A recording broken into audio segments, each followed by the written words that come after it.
Let's fucking go! Ouais, salut à tous, c'est Sturé, bienvenue pour le retour du format du Raw Recap tel que vous l'avez connu. Comme je l'ai annoncé sur Twitter, alors l'épaule n'est pas encore remise à 100% de ses capacités, on y travaille, mais désormais je suis beaucoup plus libre de mes mouvements pour reprendre le montage et oui, avec les versions que j'ai montées de ce qu'on avait enregistré sur twitch.tv/Sturé316, vous pouvez toujours continuer de dire bonjour à Twitch. Coucou! Les sensations reviennent, le montage revient et le Raw Recap également. Dans l'épisode de cette semaine, on va bien évidemment revenir sur ce qui... Quoi? Mais ça a déjà commencé, mais ils sont déjà en train de se battre.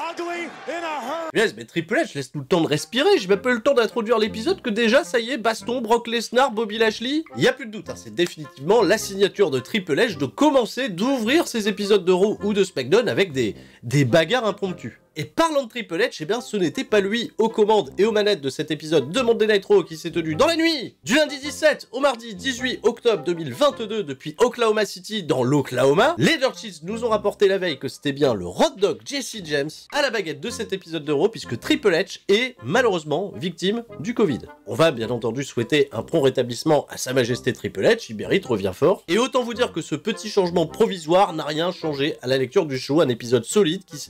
Quoi? Attendez, c'est déjà la fin de Monday Night Raw, mais dis donc ça passe vite. Oui, 3 heures de programme et j'ose le dire, j'ai pas vu le temps passer. Et la paire de balls gigantesque, c'est d'avoir terminé cet épisode avec un Mustafa Ali debout à la fin du show. Et si vous voulez savoir ce qui s'y est passé, on est parti.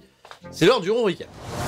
Tequila Heineken, Bobby Lashley n'a décidément pas le temps de niaiser. Il réclame immédiatement des comptes auprès de Brock Lesnar qu'il a attaqué la semaine dernière et qui lui a coûté indirectement son championnat des États-Unis au profit de Seth Rollins. Eh bien ça tombe bien, Brock Lesnar qui avait été advertisé pour cet épisode va répondre à Bobby Lashley, va prendre son temps, longuement, pour arriver au ring, ce qui va fortement déplaire à Bobby Chou qui va aller à sa rencontre à toute berzingue. C'est parti en bagarre et le service de sécurité a mis 10 ans pour intervenir puisque Bobby Lashley, eh ben figurez-vous qu'il a gagné la bagarre. Et ouais, Bobby Lashley, il a gagné la bagarre. Spire à travers les barricades, situation incontrôlable, tout le service de sécu est là, des catcheurs, il y a Johnny Gargano, il y a Otis, il y a Akira Tozawa. On sépare une fois, ça suffit pas, ça repasse à l'attaque et Bobby Lashley qui va passer Brock Lesnar à travers la table des commentateurs. Un épisode de Monday Night Raw qui s'ouvre sur une scène de chaos, mais on a revu ni Bobby Lashley ni Brock Lesnar pour le reste de l'épisode, probablement qu'ils sont désormais avec Drew McIntyre. En prison! Sans grande surprise, on nous annoncera un peu plus tard que le match est bien prévu pour le 5 novembre à Crown Jewel en Arabie Saoudite. Et pour le reste du programme, on est parti à la pub, retour de pub, on nous remonte! Oui, évidemment, on nous remonte la bagarre et on constate les dégâts en compagnie de Corey Graves et de Kevin Patrick, désormais qui est juste Kevin Patrick, il n'y a plus de pantoiserie, il constate juste, voilà, la table est pétée, mais je me suis toujours posé la question, parce que les mecs, ils pètent les tables des commentateurs, il y a tous les fils, il y a tous les branchements, mais on les entend toujours aussi bien, quoi, et puis ça se répare en 2-2, désormais, c'est...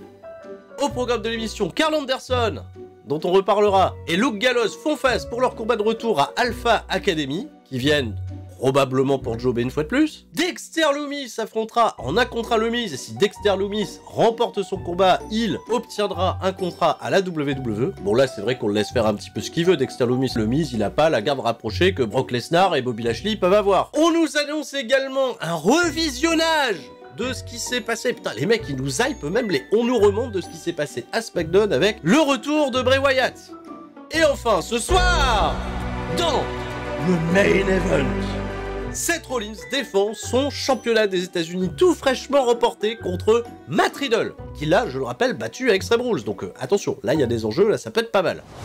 Karl Anderson et Luke Gallows accompagnés de AJ Styles font face à Alpha Academy. Un bien chouette combat de 8 minutes 20 où je vais encore une fois mettre à leur crédit tout l'incroyable taf qu'abattent Chad Gable et Otis pour mettre over leurs adversaires parce qu'au final ils remportent jamais rien. Ceci dit, c'est pas pour autant qu'ils nous offrent pas des rencontres compétitives, c'est pas des squash en 3 minutes. Une victoire des aussi sur un flash magique, un Luke Gallows que j'ai trouvé particulièrement inspiré. Le mec, il nous sort des coups de pied, karaté, qu'est-ce qui se passe? Karl Anderson, la bonne Spinebuster, fidèle à lui-même, après une pause collective avec le fameux symbole du Bullet Club, le Judgment Day fait son arrivée sous de grosses huées, et Finn Balor va nous révéler que c'est lui, il y a quelques années, qui a démarré ces histoires de club, référence quand même, 2013, New Japan Pro Wrestling, et qu'il est tout simplement le temps d'y mettre fin, et ainsi, le Judgment Day donne rendez-vous à AJ Styles, Luke Gallows et Karl Anderson pour un combat le 5 novembre en Arabie Saoudite à Crown Jewel. D'ailleurs, j'ai surkiffé la manière dont Finn Balor a dit Crown Jewel et le geste qui était probablement approprié. AJ Styles, il va nous dire évidemment ça papote, ça repousse les échéances alors qu'on est tous là, vous êtes tous là, pourquoi on combattrait pas maintenant? Et cette provocation va se transformer en un challenge de AJ Styles envers Dominic Mysterio. C'est vrai qu'AJ Styles s'est dit tiens, je vais peut-être affronter le plus faible. Et Dominic Mysterio va répondre favorablement au challenge, mais pas pour tout de suite parce qu'il doit se changer. Il dit vas-y, on se donne rendez-vous dans 1 heure. Je te botte le cul et je vais faire comme ce que j'ai fait à mon papa, c'est-à-dire t'envoyer du côté de SmackDown la queue entre les jambes pour que t'aies plus à me croiser. Parce que c'est un tough guy. Dominic Mysterio, ça se sent. Au retour de pub, on nous remonte comment Seth Rollins a obtenu son championnat des États-Unis après avoir battu un Bobby Lashley affaibli par Brock Lesnar. Et Seth Rollins fait son entrée, non pas pour combattre Riddle, puisque ça, je le rappelle que c'est prévu ce soir.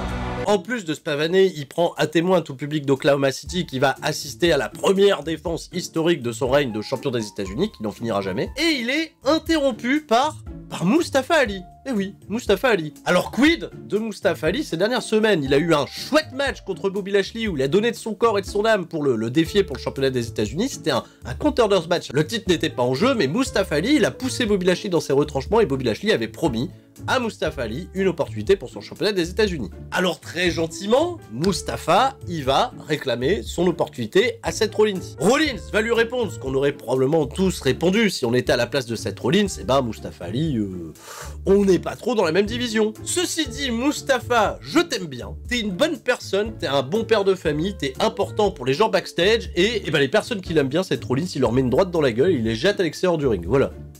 Hein? Non, c'est comme ça, c'est sa marque d'affection, et Seth Rollins était reparti se pavaner, que Mustafa Ali l'a attaqué par derrière, et ça nous pose les bases d'un futur programme, mais qui, je ne sais pas moi, tâche un petit peu l'enjeu du main event. Si on part vers Mustafa Ali, Seth Rollins, on s'attend pas à ce que Riddle prenne le titre à Rollins dans le main event. Rollins, à l'issue de cette bagarre, est cependant resté fort, il a balancé Ali dans le poteau. Ali, c'est d'ailleurs sa spécialité, il n'y a que lui pour se prendre les poteaux de ring à la perfection. Au retour de publicité, nous apercevons une voiture, c'est celle, bah oui, vous l'avez reconnue, la limousine. Bah c'est cette bonne vieille canaille de John Bradshaw Layfield, JBL. Mais que vient-il faire à Monday Night Raw? Eh ben on le saura pas tout de suite, parce que d'abord, Damage Control, les championnes par équipe, Dakota Kai et Io Sky, accompagnés par Bayley, font face à Candice LeRae et Bianca Belair. On nous remontre bien évidemment ce qui s'est passé la semaine dernière. La victoire de Candice sur Bayley, qui était frustrée, attaque à 3v1, Bianca Belair est venue faire le save, mais elle s'est fait également bolos. 12 minutes 10 d'un chouette match de catch, tout le monde a brillé, même Bayley, à la table des commentateurs. Une table qu'elle va ceci dit finir par quitter pour aller chercher un kendo stick, probablement pour attaquer Bianca Belair, on le saura jamais, puisque c'est Bianca qui l'attaquera la première, qui la balancera par-dessus la table des annonceurs, encore une fois très sollicité. Et c'est l'erreur de Bianca Belair qui laissera isoler sa partenaire Candice en situation de 2v1 qui va dramatiquement perdre la rencontre. Une victoire importante pour Damage Control et on apprendra un petit peu plus tard que Bayley aura son opportunité pour le championnat de Bianca Belair la semaine prochaine à Monday Night Raw. Matt Riddle remonte le backstage et est interviewé par Katie Kelly. C'est vrai que j'avais oublié de le dire, Katie Kelly, elle a fait son retour dans la team des intervieweuses. Alors la semaine dernière, elle a été utilisée uniquement pour les interviews digitales, le contenu qui a été uniquement diffusé sur internet. Matt Riddle, il a le gros momentum derrière lui, il sort d'une victoire contre Seth Rollins et une victoire contre Sami Zayn. Mais il va stopper l'interview puisqu'il a aperçu un petit peu plus loin Mustafa Ali qui s'est fait déboîter par Seth Rollins. Et Riddle vient dire à Mustafa Ali que oui, il lui donnera une opportunité au championnat des États-Unis une fois qu'il l'aura remporté. Ah bah de ce fait ça remet un peu d'enjeu. Mustafa Ali le remercie et eux-mêmes tous les deux ils sont interrompus par les cris de douleur du Miz. Le Miz il est tombé. Ferrari est tombé. Ferrari est tombé. Je sais. Et là il s'est pété la buge et apparemment c'est accidentel parce que le mec en fait est terrorisé à l'idée de croiser Dexter Lumis dans les couloirs et il dit le sol était glissant, j'ai trébuché et je peux plus, appeler un médecin. Bon Riddle et Mustafa Ali je sais pas s'ils ont appelé les secours mais on retrouvera le Miz un petit peu plus tard parce que c'est notre fil rouge de la soirée. Backstage, Riri, Fifi, Dada ont motivé Dodo pour son combat d'un peu plus tard contre AJ Styles et Cora Jade de NXT à l'instar de Roxanne Perez qui est venue recruter Raquel Rodriguez pour le Pick Your Poison match de demain. Elle vient recruter Rhea Ripley pour aller s'occuper de Roxanne Perez. Et Rhea Ripley elle a dit bah ok, ça, pourquoi pas. C'est vrai qu'elle catch plus trop à la télévision Rhea Ripley donc ça fera pas de mal de la voir en action du côté de NXT qui, je le rappelle, fait face à All Elite Wrestling, mardi contre mardi, les guerres du mardi soir. Enfin bon, c'est une guerre unique. Évidemment, on ne ratera pas l'occasion d'en parler sur twitch.tv/Tuerie316 ce jeudi pour le jeudi catch, où ça fait longtemps, il y aura à la fois une review de AEW Dynamite, mais également une review de NXT, qui seront au coude à coude. Et ça y est, c'est parti, c'est le moment de retrouver notre bonne vieille canaille de John Bradshaw Layfield, notre Texan préféré avec son bon vieux chapeau, cette bonne vieille fripouille de Bradshaw, qui a eu l'annonce toute particulière à faire, il nous ramène la draft la plus incroyable pour Monday Night Raw. Ah oui, il a parlé d'échange, voilà, Rey Mysterio est parti à SmackDown, et lui, il amène à Monday Night Raw Baron Corbin, en qui JBL voit le nouveau Wrestling God.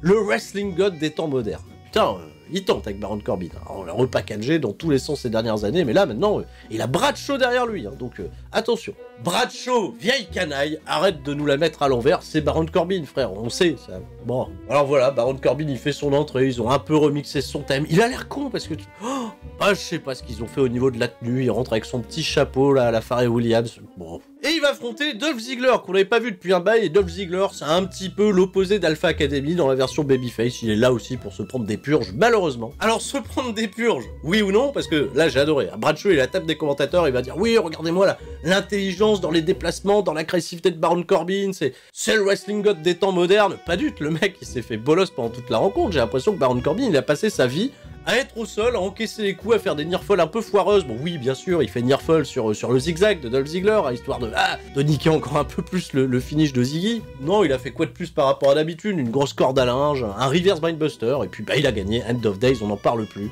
13 minutes, donc oui, c'était compétitif, mais c'était un peu bizarre pour exploiter le grand début de Baron Corbin, du nouveau Baron Corbin, qui a bien entendu été félicité par son mentor Bradshaw, et la grosse acquisition pour Monday Night Raw. Dites-moi ce que vous en pensez dans les commentaires. Est-ce que Baron Corbin, c'est du Championship Material désormais? On se retrouve à l'infirmerie. Avec qui? Avec le Miz, qui souffre, qui est blessé, qui crie. Il est même pas ausculté par un médecin, par un toubib, que dalle, c'est Byron Saxton qui vient le faire chier, avec un micro. Bah alors, tu catches là tout à l'heure contre Dexter Lumis? Mais non, mais tu vois bien Saxton que le genou est pété, je peux pas continuer. Et Byron Saxton, il a des infos. Byron Saxton, il prend son métier d'intervieweur à cœur parce qu'il a fait investigation, journaliste d'investigation. Il a dit, oui, on l'a vu sur des caméras de sécurité que c'est toi, t'as mis de l'eau et t'as volontairement glissé dedans pour te péter la jambe, pour pas affronter Dexter. C'est pas malin. Mais le Miz, il dit, mais pas du tout. Hein? Et là, on entend quelqu'un au loin qui dit, oh là là, Dexter Lumis! Oh, le Miz, il se lève tout de suite, il a plus mal à la jambe. Et en fait, c'est Johnny Gargano qui lui faisait une blague. Byron Saxton, il dit au Miz, bah ça va, bah t'es rétabli, tu peux aller te battre. Et le Miz, il est pas content, il se barre. Saxton, bah ça y est, il a hérité de Kevin Patrick, il reste pantois. Et on nous annonce juste après ça que, Bray Wyatt fait son retour. Enfin non, il a fait son retour, donc on nous remonte le retour, du remontre, et bon. Voilà, c'est tout ce qu'il y a eu sur Bray Wyatt, je me suis déjà exprimé, vous irez revoir le SmackDown Recap. Oh little one, my little one. Il n'y a pas eu d'indice, il n'y a pas eu de symbole sur les malles, j'ai l'impression que vous cherchez trop de détails, il n'y a pas eu de QR code non plus. Visiblement, désormais, tout ce qui concernera Bray Wyatt, ça sera pour les épisodes de SmackDown. Et puis c'est tout. Parlons de SmackDown, Rey Mysterio, c'est pas la seule recrue, figurez-vous, parce que MVP et Omos, hop, ils ont provoqué Braun Strowman et ça signe à SmackDown. Bah, ça part à SmackDown. Les Dirt Sheets, ils l'ont confirmé. On est en train de faire monter la sauce, évidemment, pour l'Arabie Saoudite. Géants contre monstres, les monstres n'existent pas selon MVP, alors que les géants, si. Il y a plein d'angles backstage, on a retrouvé Karl Anderson, Luke Gallows et AJ Styles interrompus par Cameron Grimes. Et putain, mais NXT, ils sont partout. Et Cameron Grimes, lui aussi, vient recruter le club pour un combat demain à NXT. Et là, maintenant, tout de suite. AJ Styles contre Dominic Mysterio, ils ont fait leur entrée et là on nous annonçait que c'est prévu le 3 contre 3 à Crown Jewel. Fifi, Dodo et Dada contre le club et c'est le 5 novembre.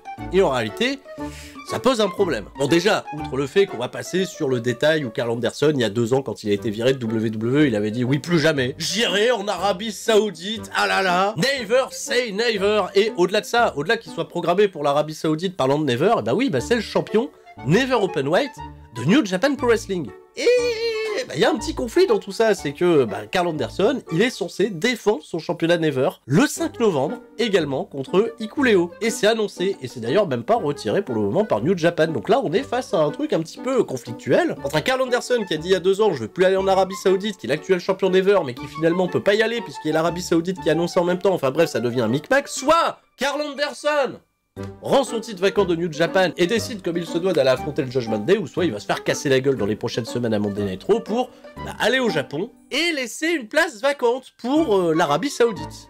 Et il y a un catcheur qui a fait également partie du club à une époque qui apparemment aimerait bien aller en Arabie Saoudite. Affaire à suivre.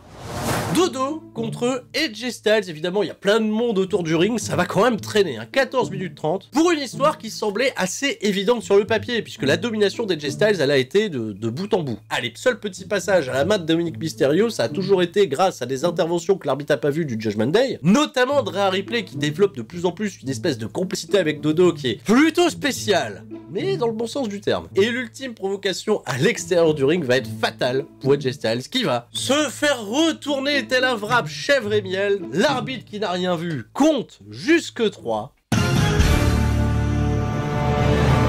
AJ Styles, welcome to the Warp Zone. Alors oui, ça paraît totalement abusif au vu de la physionomie du combat, mais c'était probablement le bon move à faire du côté de WWE parce que c'est une victoire dont Dominic Mysterio avait besoin pour déjà se crédibiliser dans son nouveau rôle de heel, et un accomplissement dont il se vantera très probablement pendant de très nombreuses semaines. AJ Styles, en réalité, ça change rien, son statut il est acquis à la WWE, en un instant il peut revenir dans les hauts de la carte, ça va servir le programme, et c'est particulièrement intéressant. J'ai très hâte de voir ce 3 contre 3 et de voir comment les choses vont se profiler pour le Judgment Day, qui a besoin de gagner. Oula, ils ont besoin. Le Miz, finalement il a pas le choix, il est obligé d'aller affronter Dexter Lumis, il se prépare, il s'échauffe, et Johnny Gargano le retrouve et lui dit « Mec, t'aurais dû faire le bon choix. Tu devrais aller au ring et avouer la vérité. Hein ?» C'est vrai que je me plains depuis plusieurs semaines des attaques de Dexter Lumis, parce que pour le moment, à part le fait qu'elles soient rigolotes, elles n'ont pas véritablement beaucoup de sens. Johnny Gargano, qui connaît bien Dexter Lumis, sait pourquoi Dexter agit de cette façon avec le Miz.